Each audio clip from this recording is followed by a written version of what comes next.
이제 예수님 당시에 보면요, 많은 유대인들은 부유하고 건강하고 장수하고 명예와 성공을 거둔 삶이 하나님께 축복받은 삶이고 복된 인생이라고 생각을 했어요.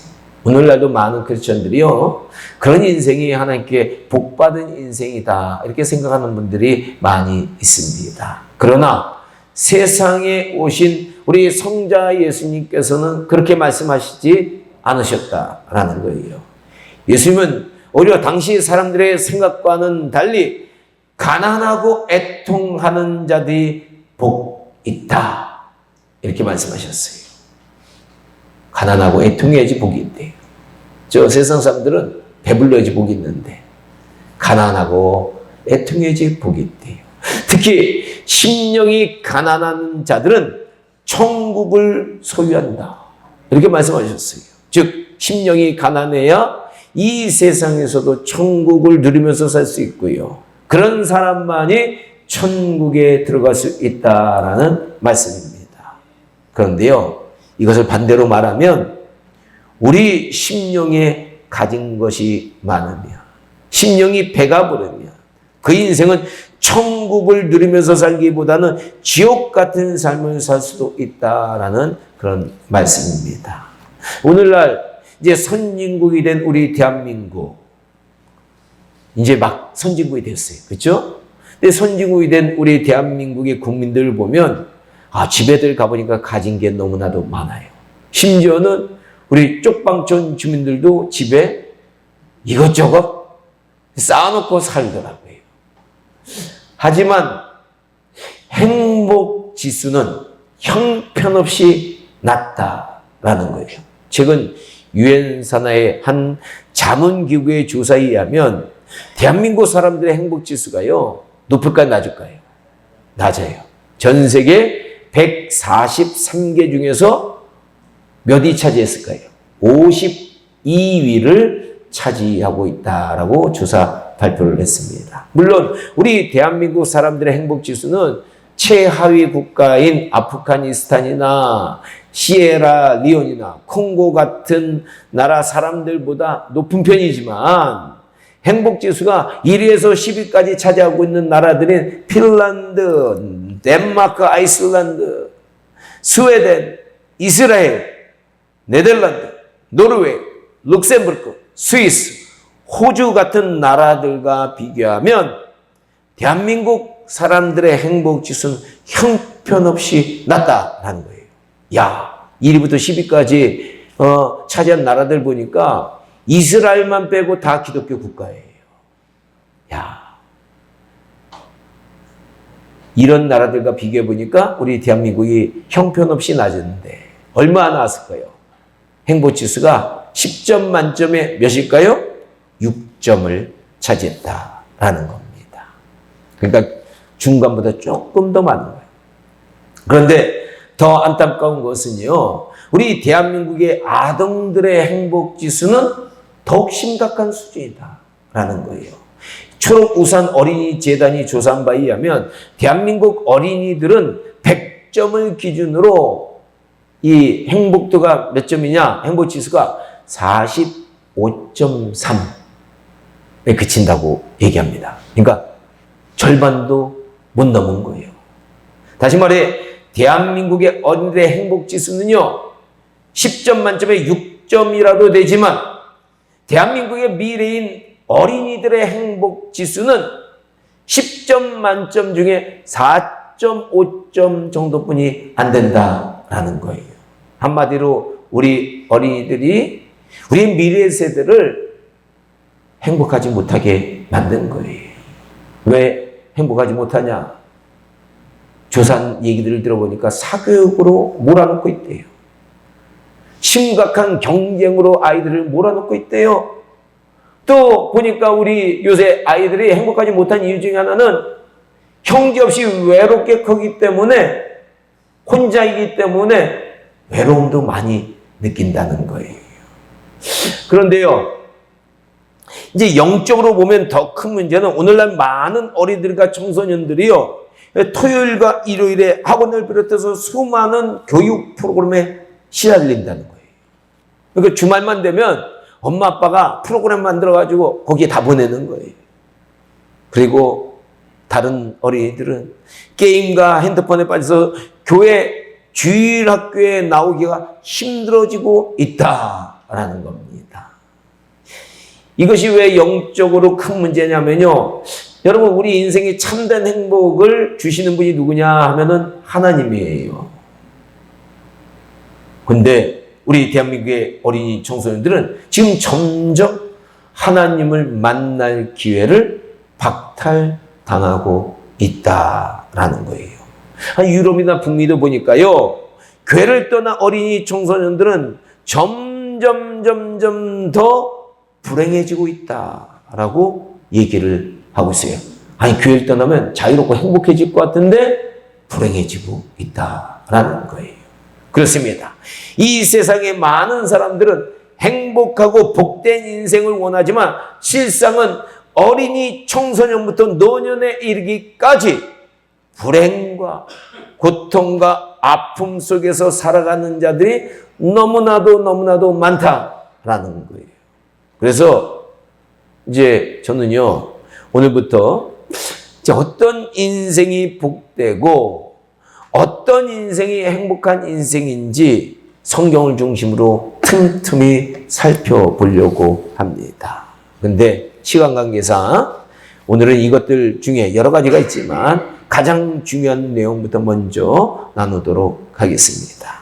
먼저 성경은요, 복된 인생의 출발점이 하나님을 경외하며 그분의 말씀에 순종하는 삶을 사는 인생이 복되다, 이렇게 얘기하고 있습니다. 오늘 본문 말씀이 시편 128편 1절 말씀에서 뭐라고 얘기합니까?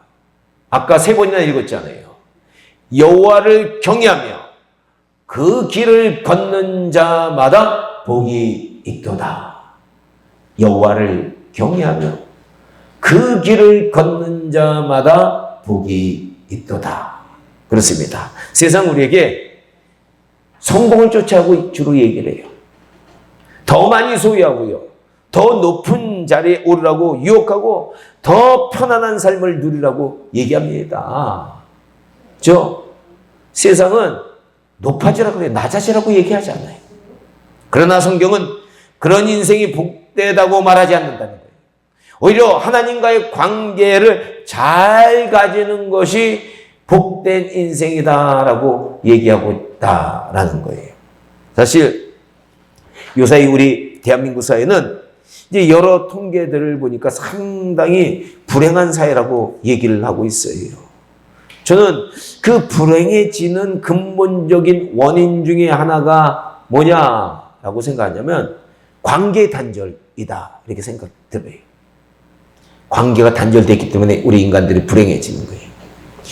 유대인들 같은 경우는요, 저녁 식사는 반드시 누가 하느냐 하면 아버지와 함께 전 가족이 2시간 이상을 대하면서 식사하는 것이 원칙이에요. 그래서 이 식사 시간을 통해서 유대인들은요, 세상과 사회가 돌아가는 다양한 이야기를 서로 나누고요, 가족 간의 사랑을 나누고, 자녀들은 부모님의 지혜를 배우고, 또한 아버지는 자녀들에게 하나님의 말씀을 나눈 중요한 역할을 한다라는 거예요. 더욱이 유대인들은 안식일에는 1km 이상을 못 가거든요. 멀리 가지 못해요. 어떤 일도 못해요. 그래서 온 가족이 가정 중심으로 생활하게 돼 있어요. 하나님 참 똑똑하신 것 같아요. 일 못하게 해놓으니까, 먼 데서 가지 못하게 하니까 가정 중심이 되는 거예요. 이렇게 관계를 중요시하는 문화가 이스라엘에는 전통적으로 내려오다 보니까요, 얼마 전까지 이스라엘 국민들은 전 세계에서 행복지수가 몇 위였는지 아세요? 몇 위? 행복지수 5위인 국가였다라는 겁니다. 근데 안타깝게도 지금은 이제 이스라엘과 하마스 간의 전적으로 그들이 행복을 빼앗기고 있지만, 원래는 행복지수가 높은 국가가 이스라엘이다라는 거예요. 그런데 이 행복지수가 1위부터 10위까지 해당하는 국가들 보면 우리나라 사람들은 야, 그런 나라들 아주 개인주의적이고, 아까 제가 행복지수 1위부터 10위까지 다 국가들 얘기했잖아요. 아주 그 나라들이, 사람들이 개인주의적이고 이기적이다라고 생각을 하지만 이게 오해예요. 현실은 우리의 생각과 다르다라는 겁니다. 행복지수가 높은 나라들을 보면 공통적인 특징이 있어요. 그게 뭐냐? 저녁 6시가 되면 상점이나 가게들의 모든 문을 닫아버리기 때문에 저녁에 특별히 할 일이 없어요. 우리나라는요, 저녁에 어디 이렇게 나갈 데가 많은지 가족들이 모일 수가 없는 거예요. 그래서 이런 나라들 보니까요, 중산층의 대부분들이 가족들과 저녁 식사를 하고 대화를 하고 휴식을 하는 것이 중요한 문화로 자리매김을 하고 있다라는 겁니다. 이처럼 우리 인간들이 행복한 인생을 살려면 이 관계가 중요한데, 우리나라는 요사이 보니까요, 인간관계 중에서 가장 중요한 가족 간의 관계가 단절돼 가고 있어요. 오늘날 우리 대한민국의 많은 가족들은 어린 자녀들은 저녁에도 학원 다니라고 너무 바빠요. 엄마 아빠는 일하느라고 바빠요. 이 가족들 간의 관계가 완전히 단절돼 가고 있다라는 거예요. 관계가 사라지고 교제가 없어지고 함께 나눔이 없어지고 있는 것이 오늘날 대한민국의 슬픈 현실이다라는 거예요. 아니 근데 안타까운 건 교회 안에도 보니까요, 사람들이 점점 이기적으로 변해서 바빠져서 서로 관계를 안 가지려는 현상이 두드러지게 나타나고 있다라는 거예요. 그래서 대형교회가 왜 잘 되느냐? 남들 모르게 예배 들고 떠나기가 좋대요. 그렇죠? 관계가 안 맺어도 되는 거예요. 그래서 편하다는 거예요. 오늘날 우리는요, 인간들의 깊은 사랑의 관계보다는 가만히 보니까 성공과 돈을 위해 달려가는 슬픈 현실에 처해 있다라는 거예요. 요새 우리 대한민국 국민들 보니까요, 이 성공이나 물질과의 관계는 아주 중요시 여기는데 다른 관계는 후순위로 밀려가고 있는 그런 상태예요. 성공과 물질이 중요한 거예요. 이것을 위해서는 가족들도 다 희생시키는 거예요. 그러나 성경은요, 성공이나 물질과의 관계가 다른 것보다 중요하지 않다라고 말하고 있습니다. 이런 성공이나 물질보다는 다른 관계가 더 중요하다라고 성경은 얘기하고 있는 거예요. 그 첫 번째가, 더 중요한 그 첫 번째가 무엇이냐? 관계 중에 가장 중요한 관계가 무엇이냐? 방금 전에 우리가 나눈 하나님과의 관계다라고 성경은 얘기하고 있습니다. 성경은 우리 인간은 하나님의 형상으로 만들어져서 하나님과 교제하도록 창조된 영적 존재다라고 말하고 있어요. 그래서 우리 인간은요, 하나님과 영적으로 깊은 관계를 갖지 않으면 그 인생은 만족이 없어진다라는 거예요. 아무리 즐겁게 살아도요, 아무리 풍족하게 살아도요, 아무리 원하는 것을 다 해도 뭔가 부족한 것을 느끼면서 살게 되는 것이 인간이다라는 거예요. 여러분, 뷔페 식당에 가보면 너무 많이 먹는데 뭔가 영혼을 울린 듯한 이게 맛이 없을 때가 있어요. 그렇죠? 부족한 거예요. 뭔가 다 갖고 있는 것 같은데 부족한 거예요. 우리가 잘 아는 솔로몬 왕은요, 온갖 부귀영화를 누리고 수많은 나라들과 외교를 하기 위해서 노력을 다하면서 살았어요. 심지어는 이 외교를 위해서 주변 나라들의 공주들과 혼인을 해서요, 아니 아내가 몇 명이에요? 솔로몬 아내가 1000명의 아내를 얻게 됩니다. 그리고 국가 발전을 위해서 과거에 우리 박정희 대통령처럼 수많은 토목 사업과 거대한 건축 사업을 진행을 했고요. 그의 왕궁은 가만히 보니까 황금으로 치장을 해서 황금이 돌처럼 굴러다녔어요. 그리고 전 세계에서 가져온 동물들을, 희귀한 동물들, 공작 같은 거, 이런 거 있잖아요. 이런 것들을 키우는 아름다운 정원들로 그 궁전이 꾸며졌다라는 거예요. 또한 이 솔로몬은요, 지혜와 지식에도 관심이 많아서 전 세계에서 온 수많은 지신들과 지혜자들과 그 지혜와 지식을 나눴고 엄청나게 많은 책도 읽었고요. 또한 책도 솔로몬 왕이 많이 썼어요. 그런데 이런 솔로몬 왕은 구약 성경, 그가 쓴 이 전도서에서 뭐라고 말했느냐라는 거예요. 헛되고 헛되며, 헛되고 헛되니 모든 것이 헛되도다. 해 아래서 수고하는 모든 수고가 사람에게 무엇이 유익한가? 내가 해 아래서 행하는 모든 일을 보았노라. 보라, 모두 다 헛되어 바람을 잡으려는 것이로다. 사람이 모태에서 벌거벗고 나왔은즉 그가 나온 대로 돌아가고 수고하여 얻은 것을 아무것도 자기 손에 가지고 가지 못하리니 이것도 큰 불행이라. 어떻게 왔든지 그대로 가리니 바람을 잡는 수고가 그에게 무엇이 유익한고. 즉 우리는 부유하고 귀하게 태어났거나 가난하고 천하게 태어났더라도 모두가 어린아이처럼, 벌거벗은 어린아이처럼 빈손으로 결국 간다라는 얘기를 한 거예요. 그리고 세상에서 부귀, 영화, 성공을 가지는 노력이 바람 잡는 것과 같이 무익하다라고 솔로몬 왕은 얘기를 했어요. 이외에도 이제 전도서를 이제 읽어보면요, 우리 인생이 정말로 헛된 것이면 솔로몬 왕은 여러 가지 예를 들면서 우리에게 간절히 호소하고 있다라는 겁니다. 그렇습니다.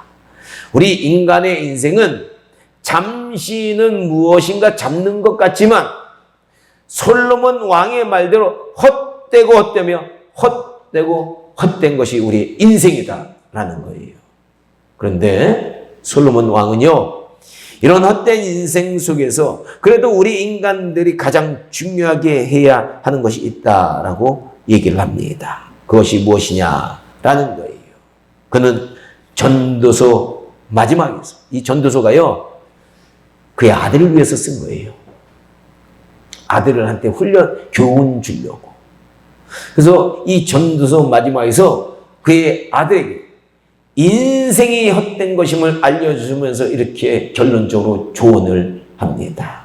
내 아들아, 또 이것들로부터 경계를 받으라. 그러니까 솔로몬 왕이 전도서 얘기한 많은 것들부터 최종의 교훈을 받으라는 말이에요.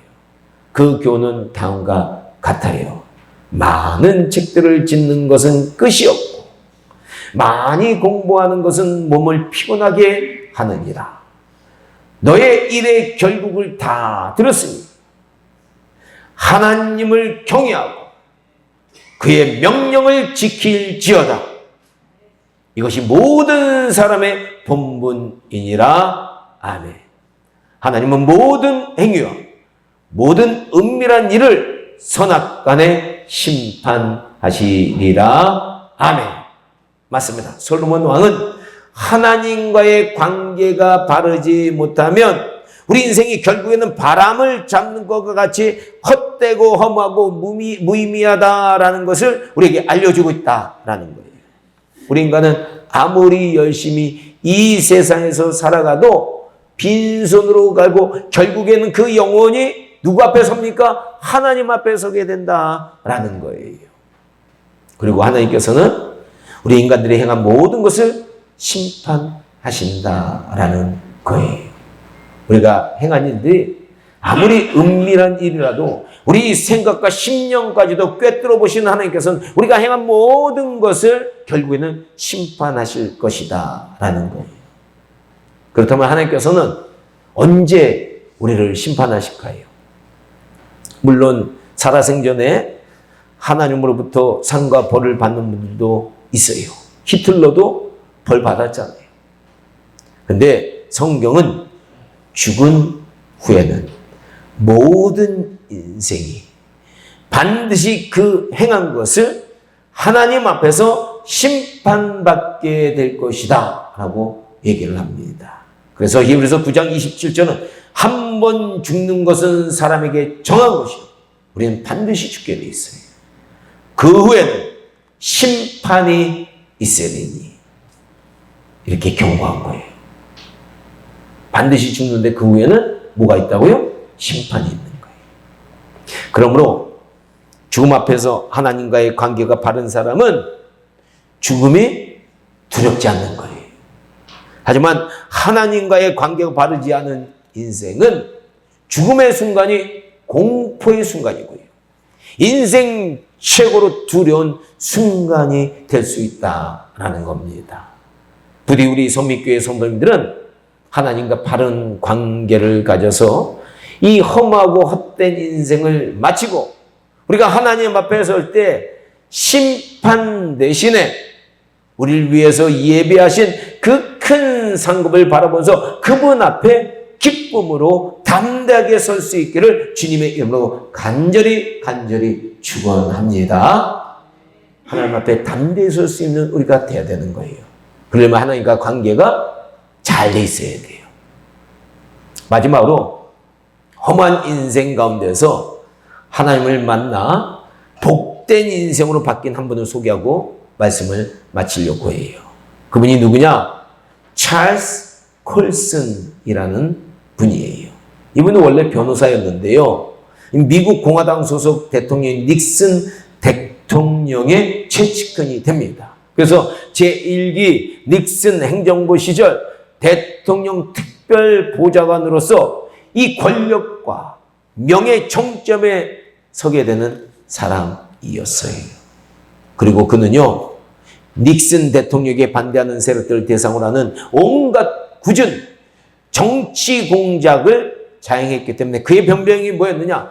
처리담당, 해결사가 그의 별명이었어요. 심지어 그는 필요만 하면 자기 할머니라도 밟고 지나갈 사람이다 라는 소리를 들을 정도로 잔인했어요. 그래서 그는 대통령 선거를 앞두고요. 닉슨 재선위원회가 구성됐거든요. 그래서 이 닉슨 재선위원회와 함께 비밀리에 공작을 짜는 겁니다. 그래서 이게 이런 배관, 가스나 수도 배관이 있잖아요. 이 배관공 5명에게 사주를 내려서 이제 워터게이트라는 지역에 있던 민주당 전국위원회 사무실을 몰래 침입하게 해서요. 불법 도감청 장치를 설치를 하게 합니다. 그래서 거기서 어떤 정보를 가지고 민주당 대통령 후보에 대한 사보타지라고 하는 특별한 용어인데 비밀 파괴 공작을 펼치게 되는 거예요. 이 결과 닉슨 대통령이요, 상대방 후보가 철저하게 깨지니까 압승을 합니다. 재선에 당선이 되는 거예요. 하지만 그 후에 워터게이트 사건이 폭로되어서 찰스 콜슨과 이 사건에 가담한 많은 사람들이 감옥에 가게 되었고요. 이때 감옥에 갇히게 된 찰스 콜슨은 허무와 좌절감에 빠지게 되는 거예요. 잘 나가던 권세를 가졌던 그가 하루아침에 감옥에 가는 신세가 된 거예요. 여러분, 하나님의 말씀이 언제 잘 들릴까요? 배부를 때? 영혼이 꽉 찰 때? 아니에요. 가난한 심령일 때 잘 들려요. 그래서 예수님이 심령이 가난해야 천국이 저희 것이라 그랬잖아요. 그런 심령이 복이 있다고 그랬잖아요. 그래서 이 찰스 콜슨도 이렇게 낮아지니까 심령이 가난해서 한 친구가 그에게 성경을 건네주는데 성경을 읽게 된 거예요. 그리고 한 유명한 신앙 서적을 읽게 되는데 C.S. 루이스의 책을 읽게 됩니다. 이때 그는 예수님의 은혜를 깨닫게 되는 거예요. 그래서 그의 삶이 완전히 그 감옥에서 바뀌게 돼요. 찰스 콧스는 이때 자기만을 위해서 살았던 인생을 철저하게 회개하게 되었고요. 감옥에서 이제 의미 있는 일을 하자 해서 복음을 전하는 일을 시작을 합니다. 야, 하나님을 늦게 만난 사람들이 뜨겁잖아요. 야, 그리고 복음은 여러분 아무 데서나 전할 수 있어요. 여러분들이 계신 곳에서 전할 수 있어요. 아니 찰스 콧슨 보니까 사도 바울처럼 감옥에서도 복음을 전하기 시작한 거예요. 야, 여기에서 너무 기쁨을 누렸어요. 나중에 이제 찰스 콧슨이 이제 출소를 하게 되는데, 출소를 하자 그가 무엇을 세웠느냐 하면은 감옥 선교회를 세웁니다. 교도소 선교회를 세우는 거예요. 그래서 그가 죽을 때까지 수많은 수감자들에게 복음을 전하고요. 많은 영혼들이 그를 통해서 삶이 변하는 거예요. 죄인에서 의미 있는 인생으로 변하게 하는 복의 통로가 되었다라는 겁니다. 여러분, 찰스 콧슨 보니까요, 하나님과의 관계가 회복된 후에 험한 인생에서 의미 있고 복된 인생을 살게 되었다라는 거예요. 그래서 나중에 이 찰스 콧슨은요, 이렇게 고백을 합니다. 나는 감옥 안에서야 비로소 참된 자유와 기쁨을 알게 되었습니다. 아니, 변호사일 때, 대통령, 특별보좌관일 때 참된 자유를 누려야 되는데 아니래요. 감옥에 왔었을 때, 예수님을 만났을 때 참된 자유와 기쁨을 누리게 되었다라고 고백을 한 거예요. 그렇습니다. 우리는요, 하나님과의 관계가 바로 되어야 우리 인간은 복된 인생이 된다라는 겁니다. 여러분, 하나님과의 관계가 바로 돼야 돼요. 그래야지만 복된 인생이에요. 그래야지만 즐거운 인생이고, 그래야지만 평강을 누리는 인생이 되는 겁니다. 하나님과의 관계가 삐뚤어지면요, 아무리 세상에서 즐거운 것을 알고 즐기려고 아무리 좋은 것을 추구해도 그게 의미가 없어요. 부디 우리 성민교회 성도님들께서는요, 빈손으로 떠나야 하는 이 험하고 헛된 인생 속에서 찰스 콧슨처럼 하나님과의 관계를 바로 찾아가고 의미 있고 복된 인생을 살아가시기를 주님의 이름으로 간절히 축원합니다. 기도하겠습니다.